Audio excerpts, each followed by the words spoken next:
You're listening to the We Are Libertarians podcast network. Find all of our shows at wearelibertarians.com. All right, let's get back to some boring subjects.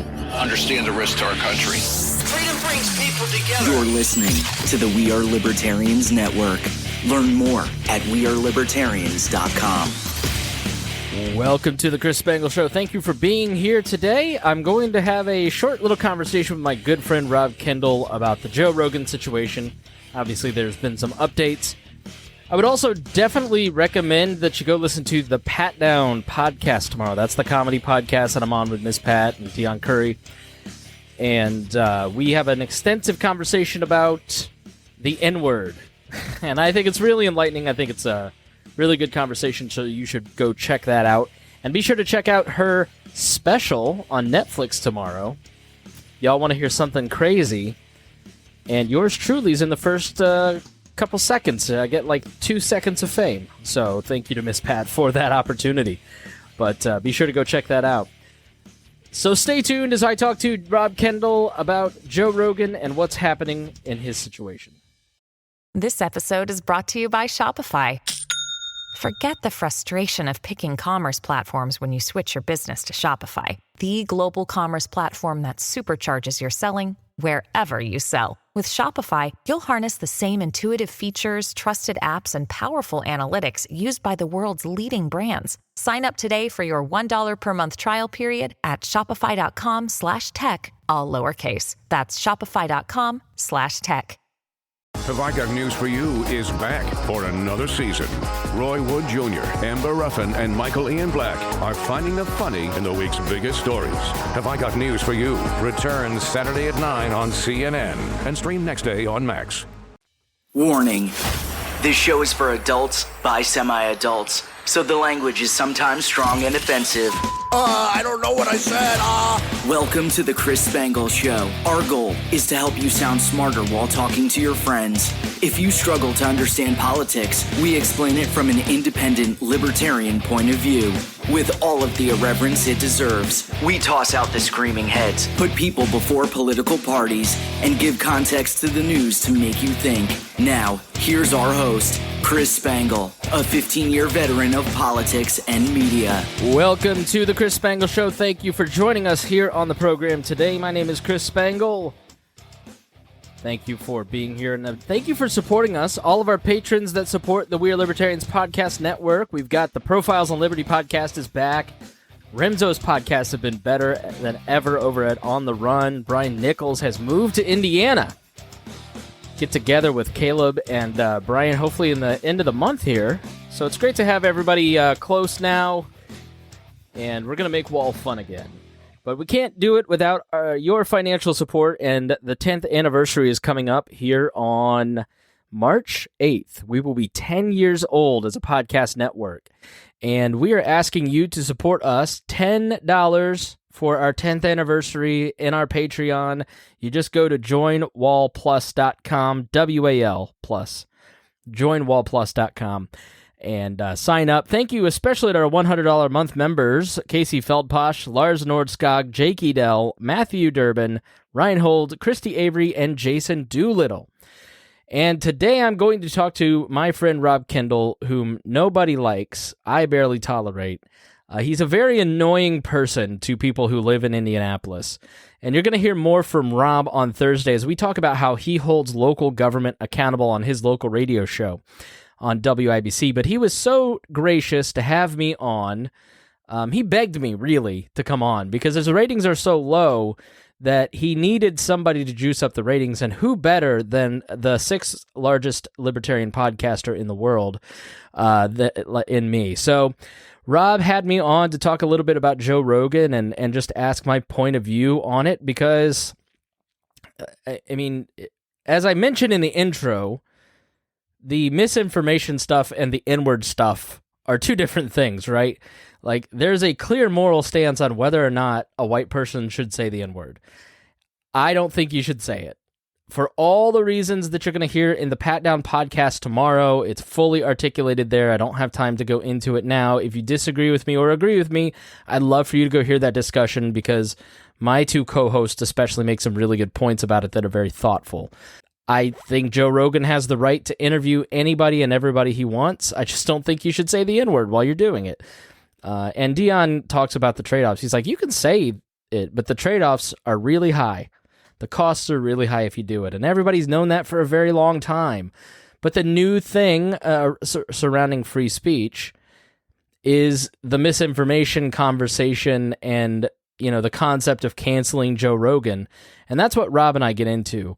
I'm a staunch advocate for free speech, and I know you're going, but you just said he can't say the N-word. I think you can say the N-word all you want. The government shouldn't censor it. People have the right to voluntarily associate with you or not, depending on your points of view. But at the end of the day, I mean, if you want to say the N-word, you should probably say it. Then everybody around you kind of knows where your heart is. I just personally find it not to be a good behavior. And I think Joe Rogan completely agrees. Everybody's out there defending his right to use the N-word, and Joe Rogan's like, "No, I don't think I should have said it. I'm not going to say it. I've changed my mind. I've changed my behavior." And so I agree fully with Joe Rogan on that. In terms of who he should interview, whether or not he should be allowed to interview doctors who have a different point of view on things like COVID, there's just without a doubt that he should be doing that, should be allowed to do that, and that there should be an open and honest discussion about those things. As Joe Rogan goes out and talks about these issues, you get more people making counter content around that. And for anybody that doesn't agree, I just say, what was the effect? What was the outcome years down the road from banning Alex Jones? One of the two major political parties now has basically adopted his worldview. If you think you were effective in silencing information, you were wrong. The prohibition of always works out exactly the same way as the prohibition of alcohol does, or the prohibition of drugs. You have to face the issue head on, and trying to suppress it only creates a black market where bad things happen. All those people that you're afraid of are not even listening to Alex Jones anymore. They're not on Facebook anymore. They were kicked off years ago. And lurking in deeper parts of the internet that where they're not being checked, there is no conversation. So Rob was gracious enough to have me on his show to talk a little bit about this and expand a little more and ask me some questions. Rob's very much, he's a lot more on the right than I am. I would consider myself center-right. Rob is a hardcore Trump fan and just kind of asks me my point of view from that perspective. So hope you find it interesting. Hope you learned something. And thank you to Rob over at the Rob Kendall Show on WIBC. And really am proud of him for getting his own radio show. He was on the Wall Network in 2013 as a podcaster, has been on the show many times, has worked diligently to get his own radio show over the years, and it's great to see that come to fruition for him. So stay tuned. Here's my conversation with Rob Kendall right after these words. So, Chris, I remember a couple of years ago when you were sounding the alarm about Alex Jones being censored and kicked off the various social media platforms. And I remember at the time you saying, this guy's a goof, he's a weirdo, but if they can start doing it to the goofs and the weirdos, it will never stop. And now when we look at what's happening to Joe Rogan with a private company, it pains me to say this, but it appears you were right. Well, I'm always right, Rob. Which is, my predictions of you losing more co-hosts than I have come true. But congratulations on your show. I'm very proud of you, very excited for you. But when you look back at the ACLU defending the Skokie, Illinois Nazis versus the government, there's a lot of people out there who think that they're the ACLU, but they're really the government because they don't want to defend the Nazis. And looking back at the Alex Jones moment where he's removed from 11 or 12 different platforms in a 24-hour period, it was a telling moment that these companies were all getting into censoring content, that they were going to start taking a heavier hand in deciding what is acceptable thought or not. And it was a warning that it wasn't going to stop there because it had been going on before the Alex Jones moment. It started with sex workers. It started with hackers. It started with the conspiracy theorists. And then it went into remember Glenn Beck going to Mark Zuckerberg, begging him years ago to not censor the little news thing on the right? Oh, those wonderful days in the past when the only censorship was on the news stories on the right-hand side of Facebook. And now we're at the Joe Rogan moment. Joe Rogan, Joe Rogan on Friday removed 70 different episodes of his own choosing because he had said the N-word in them, the full hard word, which is just unacceptable and not appropriate, and he has made an apology video for that. And that is a perfectly acceptable thing in my mind to be tagged for, but having a discussion about public policy or having doctors on to talk about COVID, these are not thought crimes. These are things that are perfectly acceptable in an open and free society, and the way around it is not to cancel him, to take those episodes down. It's to do what Spotify is doing, which is saying to Science Versus, their science podcast, via Gimlet, go debunk this. And, I listened to those 2 episodes, and I don't know anything that, like, parts of it seemed credible, parts of it seemed wildly inaccurate. But I don't know. I'm not a doctor, so I need a doctor. I need another expert to tell me what is good information. But when you try to take that stuff down, you get Joe Rogan's Google search results looking like Al Gore's hockey stick, just through the roof. So this is the thing, right? It's the seek, kill, and destroy. By the way, Chris Spangle from the We Are Libertarians Radio Network, our guest, the Chris Spangle Show. We're talking about the censorship in America. This is the thing, though, right? It's the seek, kill, and destroy, in which now, because Rogan is, I guess, vulnerable is the right word. Now we're pouring into every aspect of Rogan's previous existence, and it will end. It will not end for many people until he's totally canceled. I mean, and there is that element, and those people have been fed a diet of Media Matters clips for so long. And I think Joe Rogan himself probably thought he was uncancelable, and why he took the risk of having these 2 doctors on. And I think private equity companies in America and the news media want to teach him a lesson. And they're going to go after his corporate spot. I mean, signing the Spotify deal was always a crazy thing because you're going to, my podcasts are all hosted with Spotify. We all had to click a banner that said we agreed to their new terms. You can't promote violence. You can't promote all these different things. And so instead of doing a podcast, I'm announcing here on the Rob Kendall Show that I'm going to be singing all of my dangerous lyrics and classifying them as hard rock so I can get away with it. Chris Spangle, our guest from the We Are Libertarians Radio Network, the Chris Spangle Show. So where does it end? So this is the question I have. Where does it end until literally everyone is canceled? I mean, at some point, these people have to realize there will be no one else to go after, and they'll come for you. I think Rogan is an important watershed moment for a lot of people. What we tend to do in society is look at the 2 extremes. We look at you, and then we look at MoveOn.org. And then there's the Chris Spangles of the world who make up the... I'm one of the extremes? Yes. I can't believe you're still on air, but it's the low ratings that do it for me. I just can't believe it. No, I'm just kidding, Rob. The reality is that there is an enormous voiceless middle in this country that is made up of all kinds of different socioeconomic folks, races, colors, creeds. The center is no discriminator in terms of what is acceptable thought. And Rogan is one of those moments where so many people have consumed his content that the reporting on him doesn't make sense.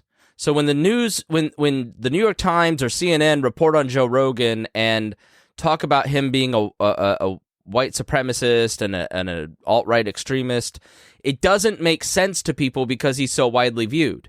And so what it does is it diminishes people's faith in the person who is trying to push a propagandistic message. And you start to get more and more people who are on the center left and center right going, like, why can't I listen to that? Why can't I'm an adult? I'm a grown-up. I'm a free thinker. And you're pushing, like, you're going to take 30 seconds of N-words and say that this is the justification that he's a white supremacist when there's no context around why he was using the word. And then he comes out and gives a perfectly humble apology and the right apology. And people go, okay, well, who amongst us hasn't sinned, and he's sorry for it. Let's move on. But they're not going to move on because the mainstream media feels that they want to gatekeep. It's the reason the local newspapers of the country hate social media and want to get rid of it too, because it stole their classified ads money and it stole their ability to control the narrative. What's the obsession with the vaccine? I mean, you talked on the Chris Spangle show and the We Are Libertarians radio network, people from all across the political spectrum. And I'm fascinated with, look, you want to get a vaccine? Get it. You want to get a booster? Get it. Whatever you want to do with you and your doctor is your choice. But people have they have become obsessed with this idea of the vaccine, which does not stop, in many cases, COVID from being acquired or transmitted. What's the obsession in which people throw down the gauntlet on, we got to destroy Joe Rogan because he dared to challenge parts of the vaccine? I think it's born out of a genuine concern for their safety and the safety of others. I think we're at a point with the vaccine where it's sort of like smoking. If you don't get the vaccine, you're aware of the risks, you're accepting those risks, and it's on you.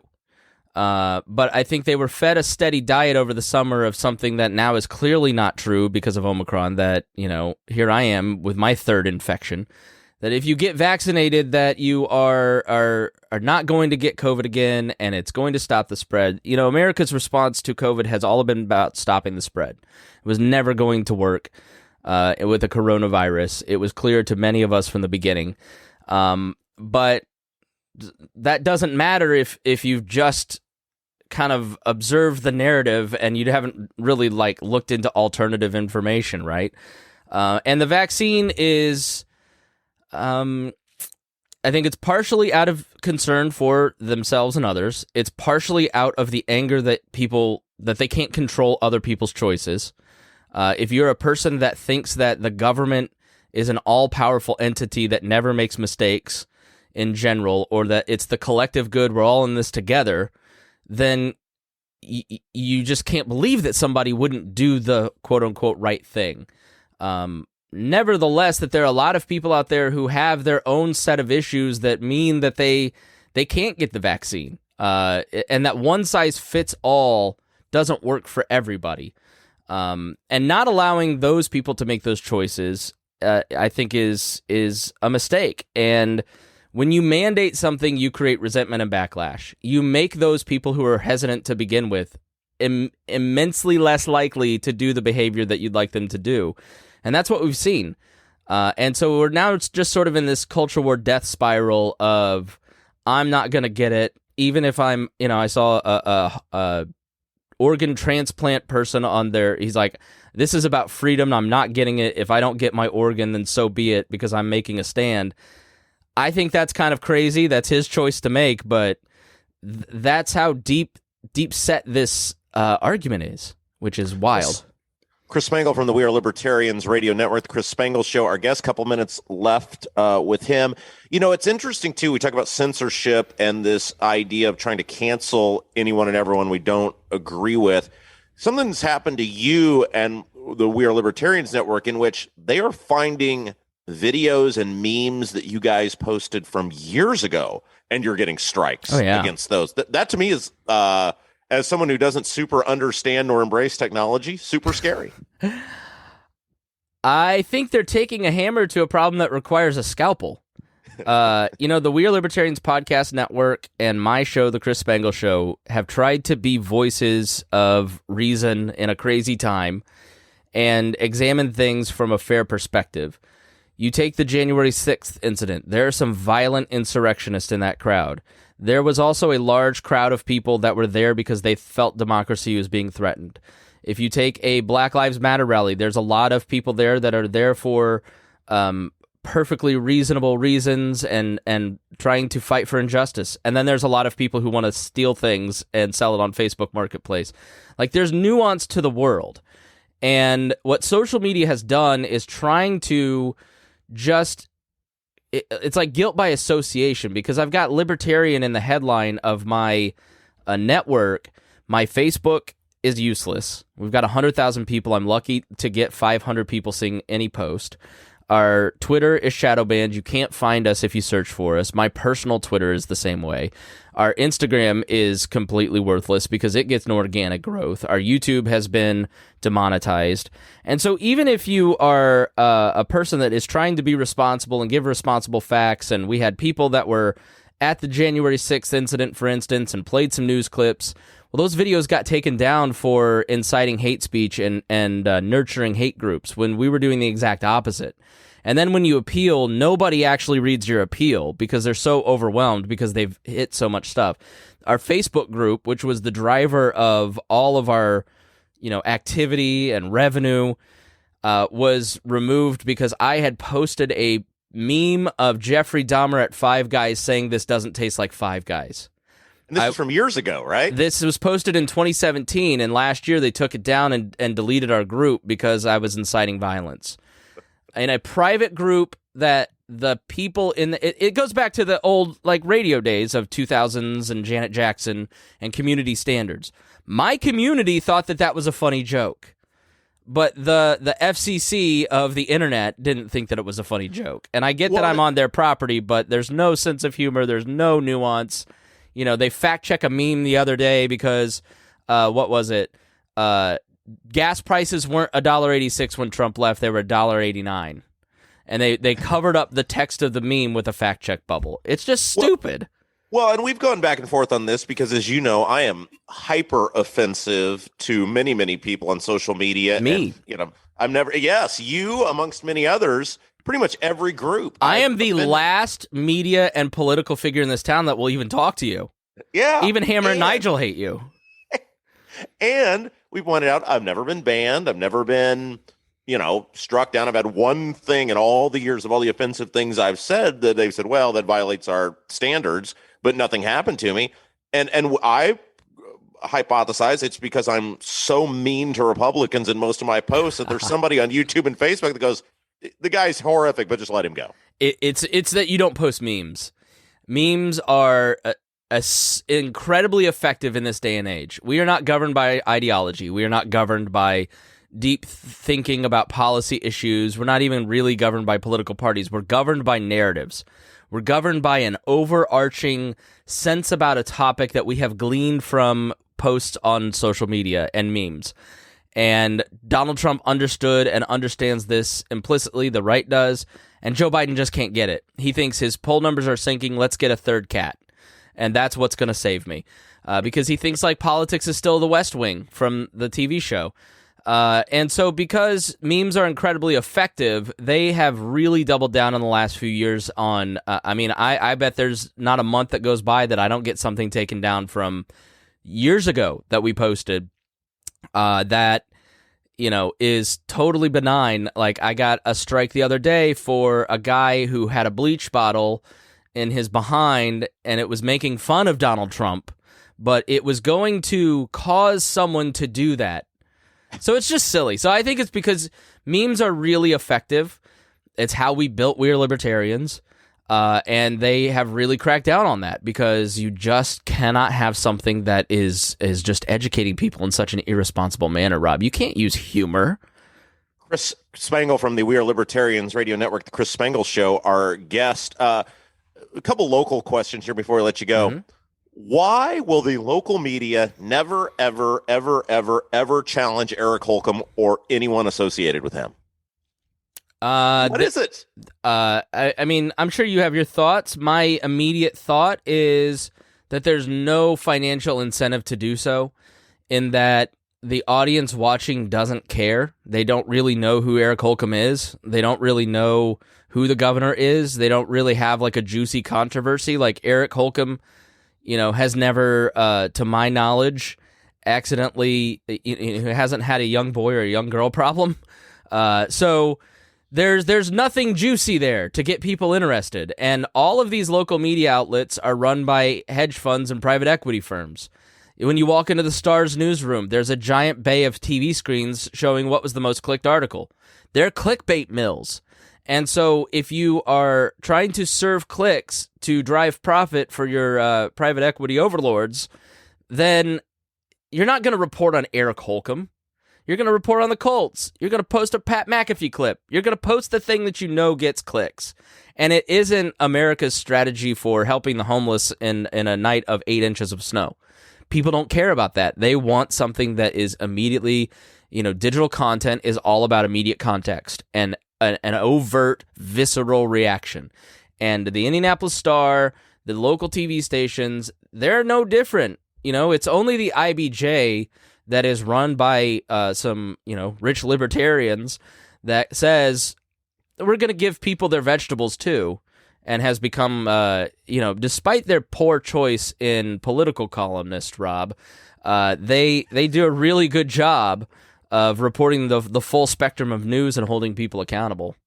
Yeah, it floors me that on all these things, a great example of this to me was the controversy involving Dr. Box, the gynecologist who's the health commissioner, and this after she knows she's been at this wedding where she's not wearing a mask, coming out and finger wagging and threatening people who aren't wearing a mask. And yet I only got one reporter when we broke that news. That was Nikki Kelly to cover it. And Indy Star goes out and tries to defend the woman. And it's just like, what spell? I mean, regardless of what your opinion on masks and vaccines and COVID is, the hypocrisy of these people, no one seems to cover it. It's Eric Garcetti next to a 65-year-old immunocompromised man saying he held his breath.